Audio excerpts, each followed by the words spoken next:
More than 9 years after it started, the fifth season of Stranger Things is finally set to wrap up the show.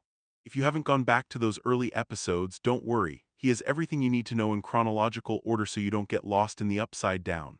Stranger Things is the ultimate 80s nostalgia show, but the story really starts back in the 50s.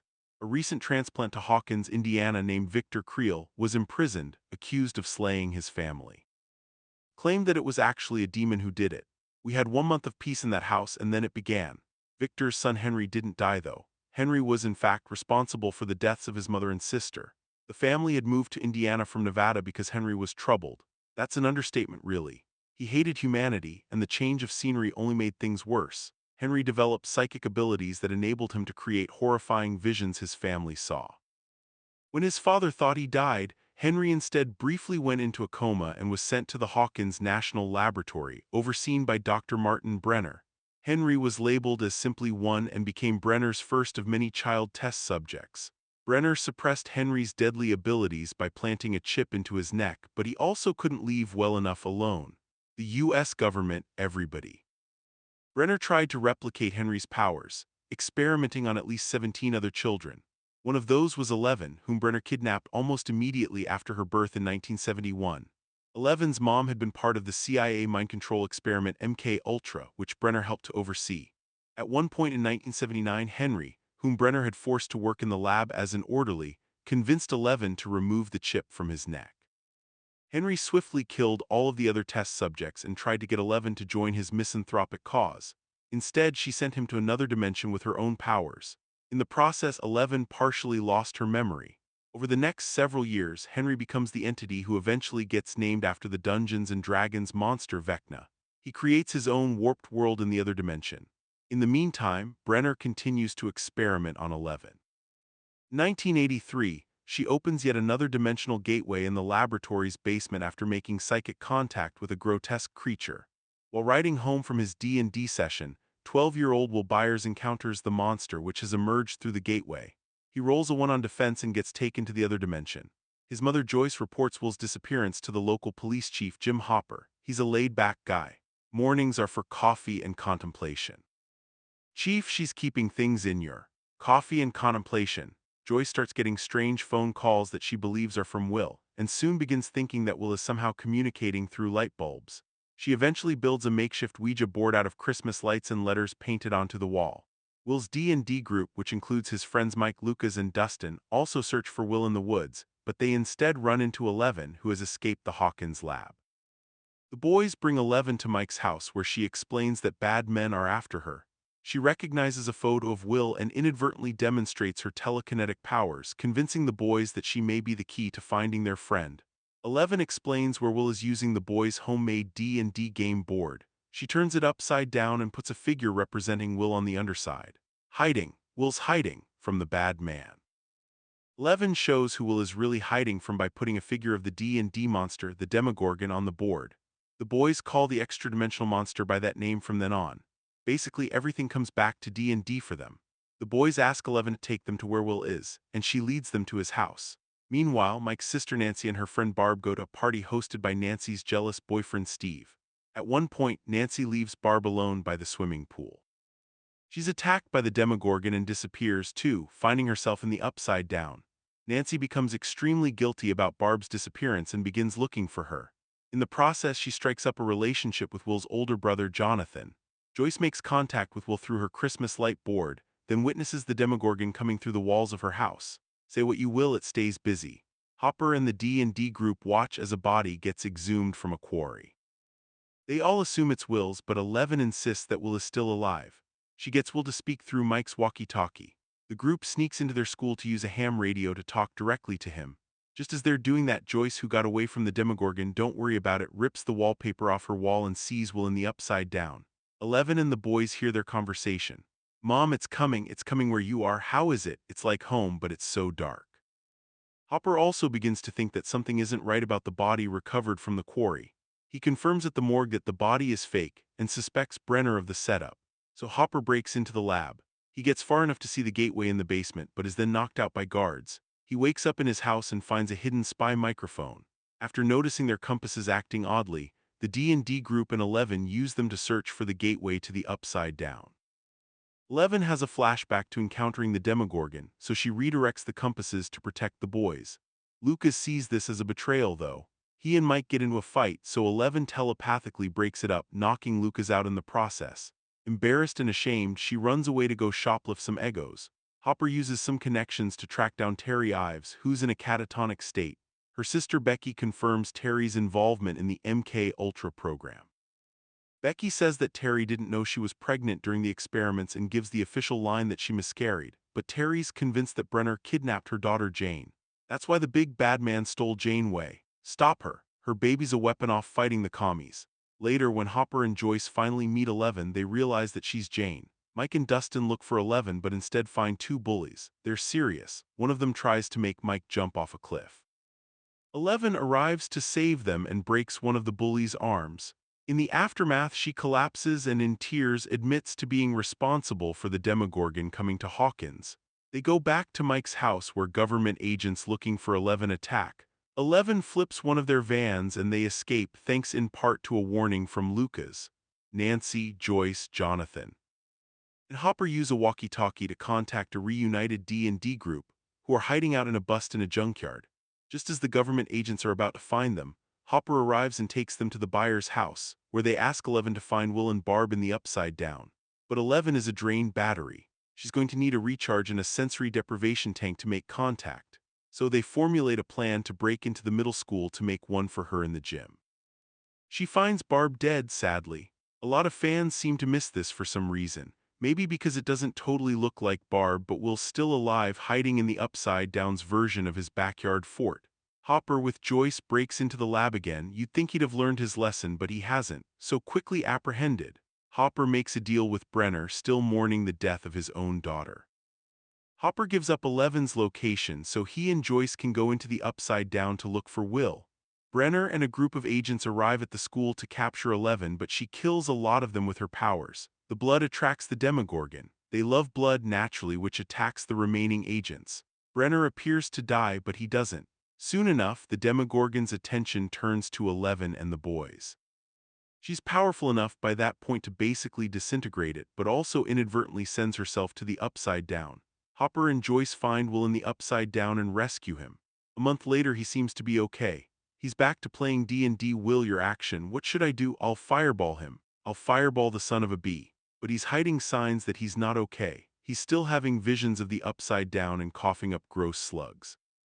11 makes her way out of the Upside Down but can't find anywhere to go. The government agents have staked out Mike's house. Eventually, Hopper finds her in the woods. He says she can live in his grandfather's old hunting cabin if she agrees to never leave. Trying to make a second go at being a dad, Hopper does what he can to keep her entertained, which is mostly eating Eggos. But it's boring in that cabin. It's something that's kind of in between. It's like halfway happy, halfway happy. 11 sneaks out to look for Mike. She chooses not to talk to him, though, thinking he's flirting with another girl, Max. In the cabin, Hopper has been trying to find some kind of semi-normal living situation for 11. He's been meeting with the new head of the Hawkins Lab, Dr. Owens. Hopper doesn't think Owens is doing a very good job of helping 11 or keeping the dimensional portal contained, and that it may be related to the rotting pumpkin fields throughout Hawkins. Nearly a year after Will's disappearance, Joyce has started dating a new beau named Bob. Max is transferred to the boys' school and has them all making goo-goo eyes, especially Lucas, and the conspiracy theorist named Murray is spreading rumors about 11 being a Russian spy.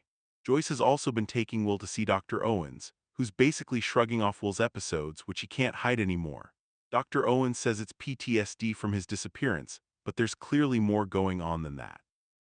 Bob also doesn't really get it, telling Will that he just has to man up and face down his fears like Bob did to a clown who haunted his dreams. I just looked at Mr. Baldo and his stupid face and I said, "Go away, go away." Will's friends aren't really helping either. After trick-or-treating with Will, Mike, Lucas, and Max, Dustin finds a weird little creature in his trash. Somehow not connecting it to the malevolent Demogorgon he saw a year ago, he keeps it and names it D'Artagnan, or Dart for short. When Will hears the sound Dart makes, he definitely recognizes that it's from the Upside Down. In an attempt to take Bob's advice, Will faces down the shadow creature that's been appearing to him, but Bob's advice was terrible, of course. The monster latches onto Will. 11 comes back to the cabin and Hopper scowls her for sneaking out. As their argument escalates, 11 uses her powers to wreck the place. Teenagers, am I right? Always shattering windows with their psychokinetic abilities while cleaning up the mess. 11 finds a file about her mom and psychically contacts her. Their connection gets broken, so 11 goes to Terry's house, but they're able to communicate telepathically. Terry reveals that a catatonic state is the result of Brenner performing electroshock therapy on her. 11 also sees visions of another girl who is like her. Nancy and Jonathan are also uncovering some revelations.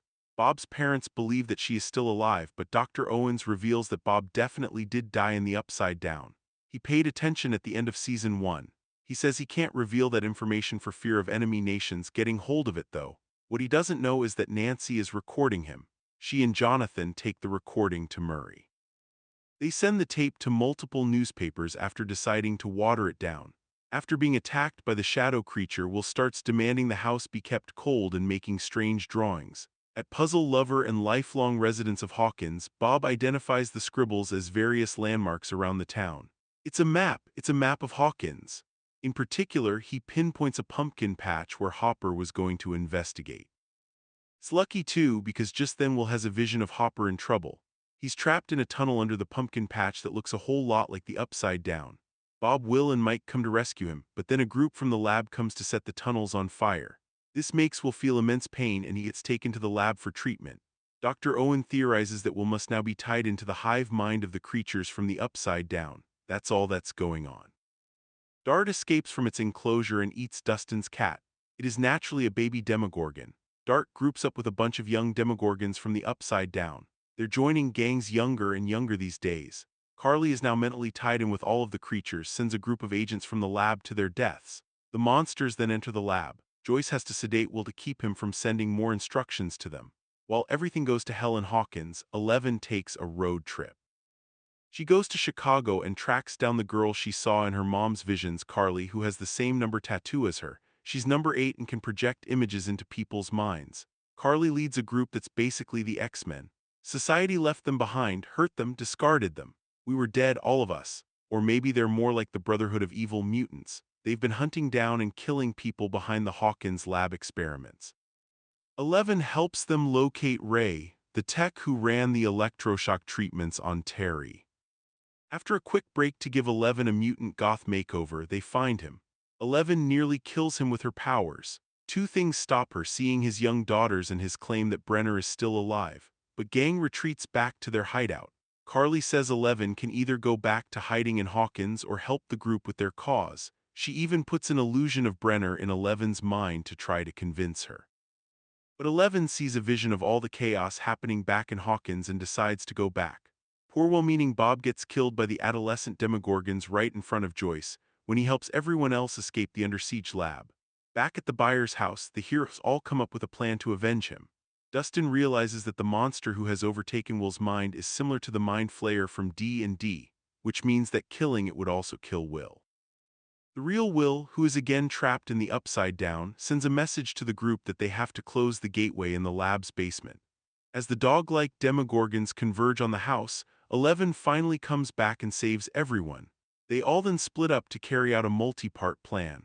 Joyce, Jonathan, and Nancy take Will to Hopper's cabin and turn the heat way up to make the Mind Flayer leave Will's body. The D&D group, along with Max and Steve, go into the tunnels and set a fire to lure the Demodogs to them. They survive because one Demodog dart allows them to leave. 11 and Hopper go to the lab where Elle closes the gate. Hopper eventually adopts 11 with Owen's help. At the winter formal, Max and Lucas dance, as do Ellen and Mike, but the Mind Flayer continues to watch them all. In June 1985, two hotspots are dominating everyone's attention in Hawkins. First, there's Starcott Moore, which has been driving out local business in droves. Steve works as an ice cream shop there alongside a new character, Robin. Then there's the public pool, where Max's rage-addled older stepbrother Billy works as a lifeguard. He's making all the area moms hot and bothered, particularly Mike and Nancy's mom, Karen. In a moment of weakness, Karen accepts an invitation from Billy to meet at a different pool for private lessons, but he never arrives.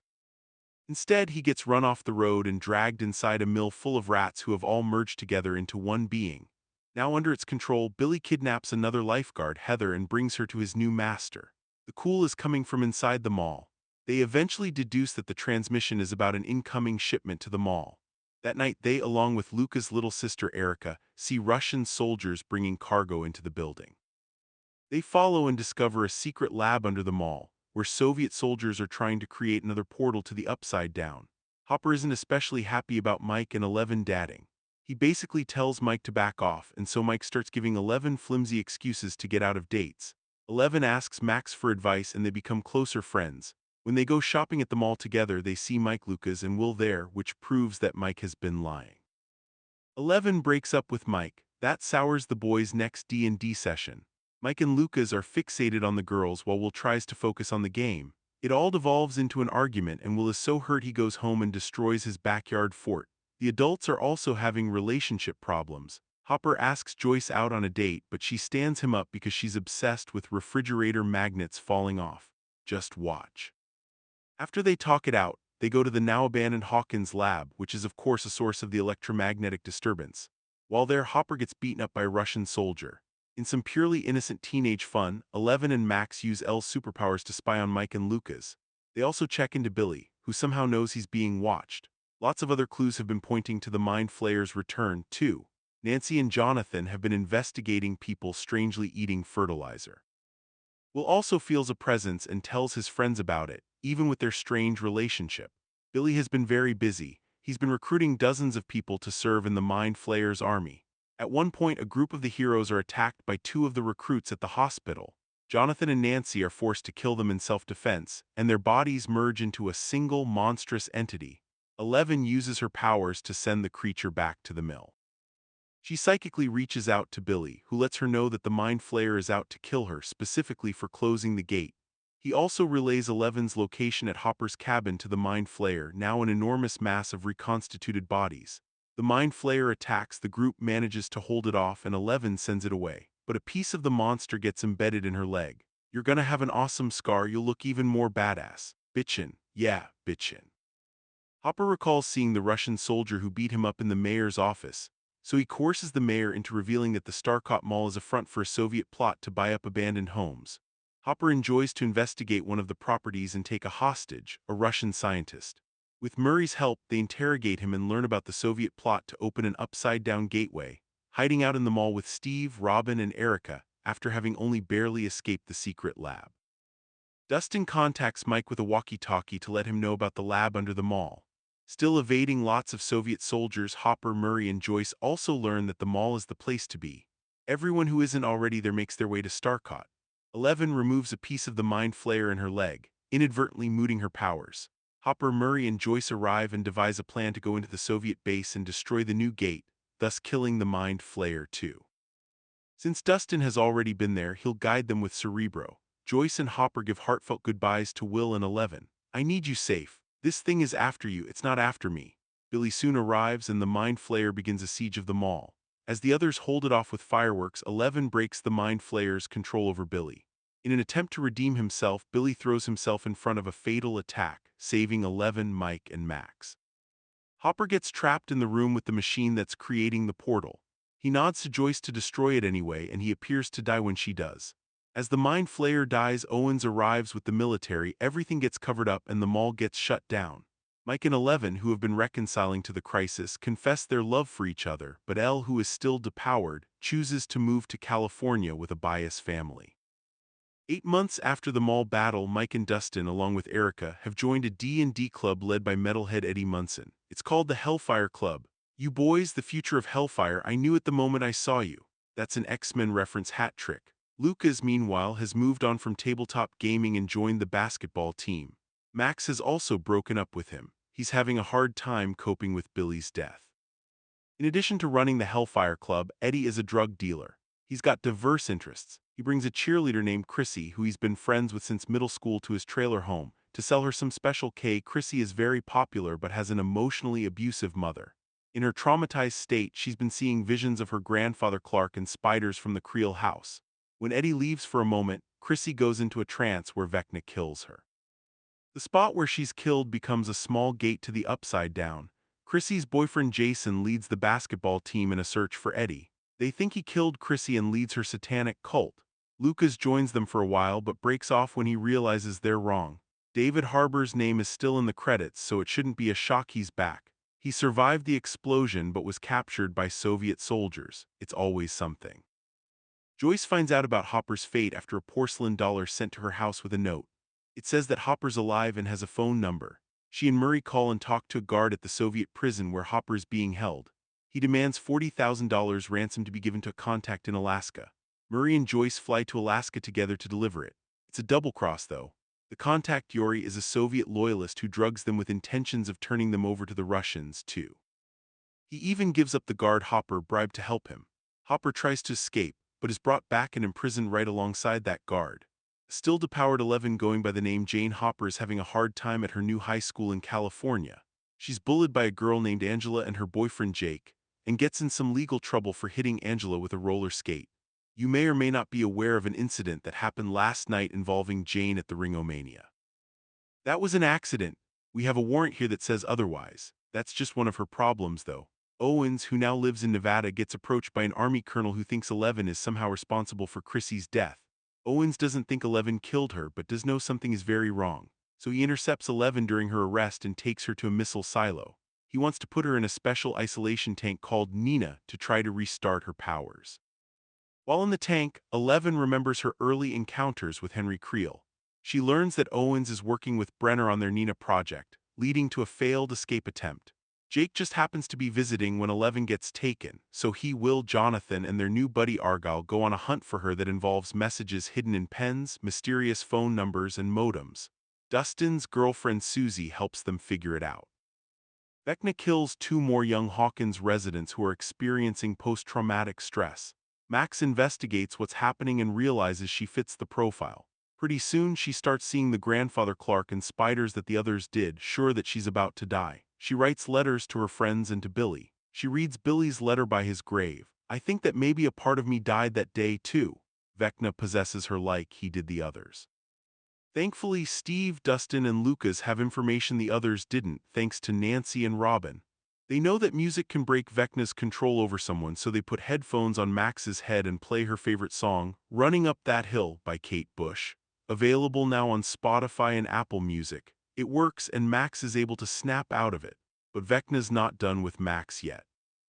Yuri flies Joyce and Murray to Russia to try to hand them off to the KGB, but they subdue him while in the air, and the plane crashes in the middle of nowhere.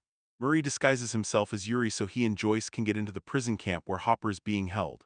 In the prison, Hopper and a group of other inmates have been placed in a pit with a Demogorgon that the Soviet guards had in captivity. The group have been given a large feast to fatten them up. They're essentially being fed to the creature. Hopper holds the Demogorgon back with a flaming spear as Murray and Joyce open the doors, having Hopper to escape. But they have to go back. After Hopper learns about the danger Vecna poses in Hawkins, he leads Murray and Joyce back to the prison. They kill as many of the upside-down creatures they can find, hoping to weaken their hive mind. While searching for Eddie, who's hiding at Lover's Lake, Dustin notices his compass moving erratically, which means there's a gate to the upside down nearby. Dustin, along with most of the Hawkins group, find the gate and Eddie. The group splits up. Some follow Steve, who gets dragged into the gate, while others stay outside to communicate and plan. After realizing that gates are appearing in spots where Vecna is killing people, everyone regroups to Eddie's trailer. The group that was in the upside down escapes except Nancy, whom Vecna traps there. He not only makes it clear to her that he's Henry Creel, but also shows her a vision of Hawkins completely overtaken by the upside down. It's his message for 11. I will kill everything. So far, Vecna has killed 3 victims. The group deduces that he needs 4 to carry out his plan to make that vision reality, and number 4 is Max. While in the silo, 11 uses her powers to learn about Vecna's plans in Hawkins. She insists that Owens help her get there, but Brenna, who, let's be clear, is not a good guy, won't let that happen. He has Owens restrained and sedates 11.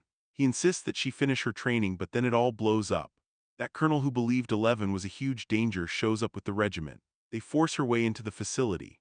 Brenna tries to escape with 11, but as he runs across the desert with her in his arms, he's shot by a sniper in a helicopter. The sniper gets the order to kill 11 too.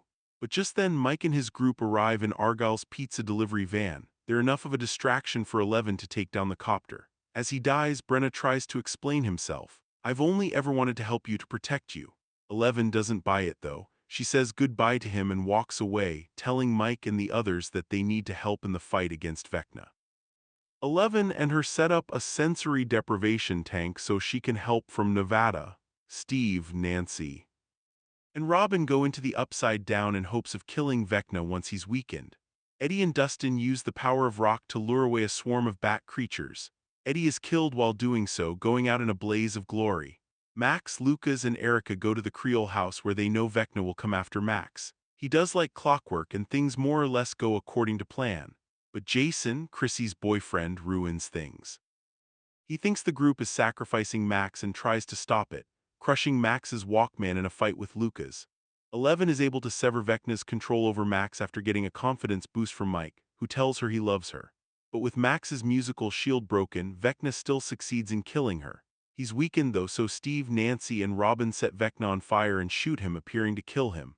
11 uses her powers to bring Max back to life. That brief moment that Max was dead creates a huge problem. It opens a fourth gate, causing the Creole house to tear apart. Jason is killed when a crack in reality splits him in half. The destruction goes far beyond the Creole house, with a dimensional crack spreading throughout Hawkins. 2 days later, the catastrophe is explained away as an earthquake. But the people of Hawkins are terrified. Many are leaving town. Some of the only people coming back to Hawkins are 11, Mike, Will, Jonathan, and Argyle, who rejoin their old friends. Max is alive but comatose and severely injured. Max sits by her hospital bed and reads to her. Hopper also comes back and tearfully reunites with 11. Thank you. Always the fly in the ointment. Will senses that Vecna is still alive. It's quickly clear to everyone. Spores start falling from the sky and smoke billows from the gates Vecna has opened. The Upside Down is